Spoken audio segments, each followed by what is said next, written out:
Oh yeah, how's everyone doing? Well, as I'm on holiday, I've been taking in some really good movies. I watched Oppenheimer yesterday, and the day before that, I watched Killers of the Flower Moon. A very interesting film. But what I didn't know before I started to watch it was how it has Masonic boasting running through it. Let me explain.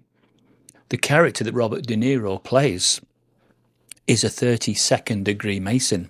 Now, there's only a small scene, but he invites Leonardo DiCaprio into the Masonic temple, complete with checkered floor, and begins to issue a Masonic punishment to him.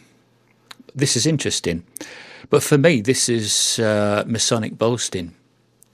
Because the character that Robert De Niro plays, not just the fact that he's openly admitting to being a 32nd degree Mason, the character he plays in this film is something he just isn't. He's not that person.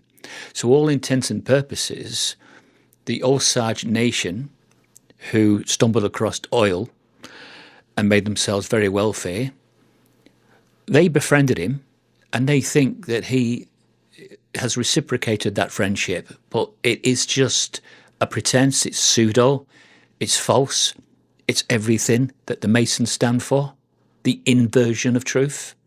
That's why they have the Masonic checkered floor, so that you don't know who is white and who is black in regards to their deeds and their actions. And he gives off this pretense that he's their friend. But over the time, they're systematically being killed. Either shot, poisoned is his favourite way. What he does, he tries to integrate his white folk of that town into the marriages of the Osage Nation's women. And those women don't live long. The statistic is that they usually live to about 50 years normally when they're not being poisoned by Robert De Niro and his evil accomplices. It's an interesting film because I've always said how the secret religion that hides inside the Freemasons likes to openly boast about what they intend to do before they do it. I believe that this is Martin Scorsese's the director. He is a fantastic director, but I believe that both in real life, Robert De Niro is a high up Freemason, as well as Leonardo, as well as Martin Scorsese. In this film, I believe that it was their way of saying that they hold on to wealth and they keep that wealth amongst themselves and they keep their secrets amongst themselves. This is everything I detest about the Freemasons. The secret societies that true Christians would never belong to. These are the same secret societies, I suppose, that J.F. Kennedy was talking about before his death. And that's obviously another in-depth conversation for another time. But he made a speech. We've all heard that speech about these secret societies. It's these very ones he's talking about.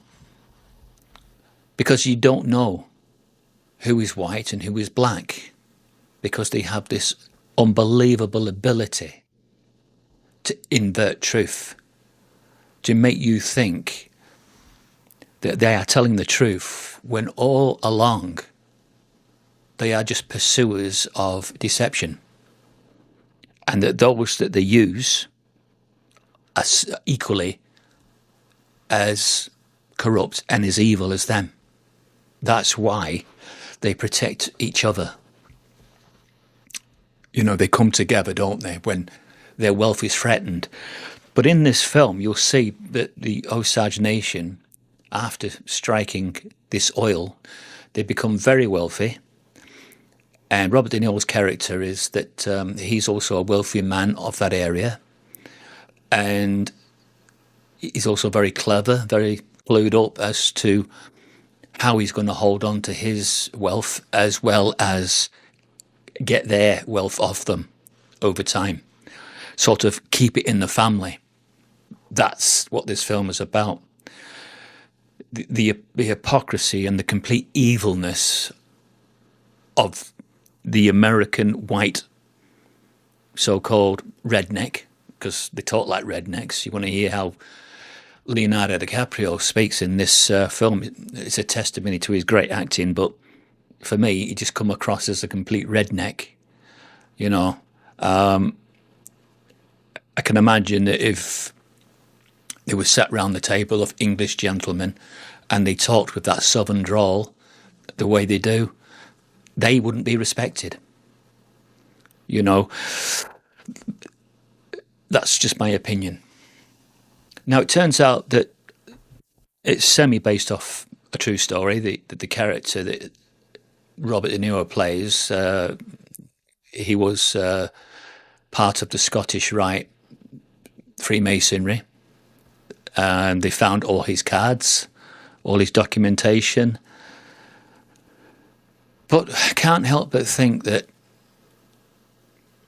those that put the film together just have this very uncanny way of boasting, don't they? Early boasting, I call it, about what they intend to do. It's quite shameful, really. But why would you do that? You know, why would you tell people before you do it what you're going to do? Did they get some kind of sadistic kick out of it? I haven't really thought about why they do it the way they do, but you see them, how they openly boast before maybe they about to deceive.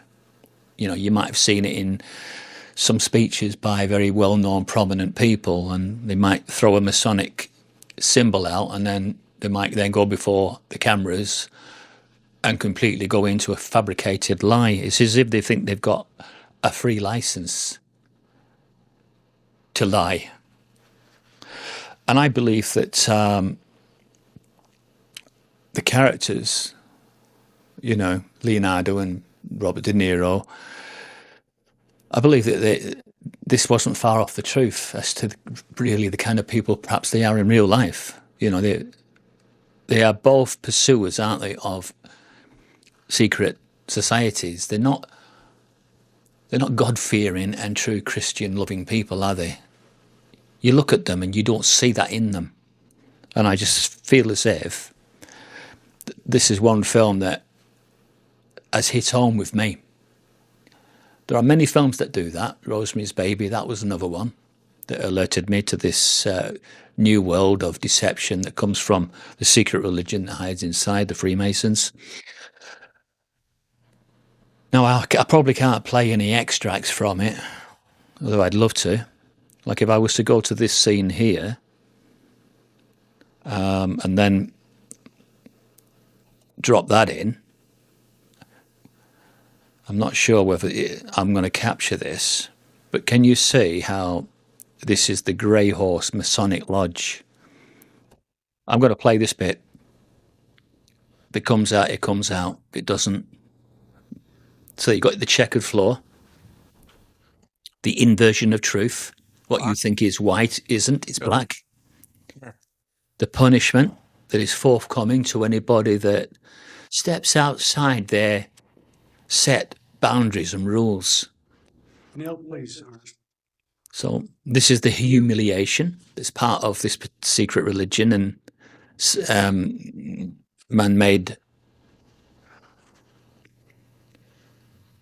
There's the humiliation. Black Thompson to steal your red roadster and cash insurance. Because he's broke the rules, he has to pay a penalty. Yes. And obviously part of that is humiliation. That takes a different form now, the humiliation.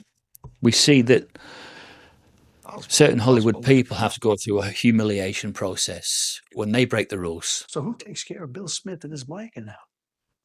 And this is what this secret society loves. I don't know. And those that are at the top, you know, like 32nd and 33, they are enforcers of these regulations and rules. All right, brother, stand up. Stand up. Elbows on the table. And this is it. This is what they do in real life, people. So this is just nothing new to me. Yeah. And worse. I am a 32nd degree Mason. There you go. I am imbued Imbued. with confidence, trust, and responsibility, among other things.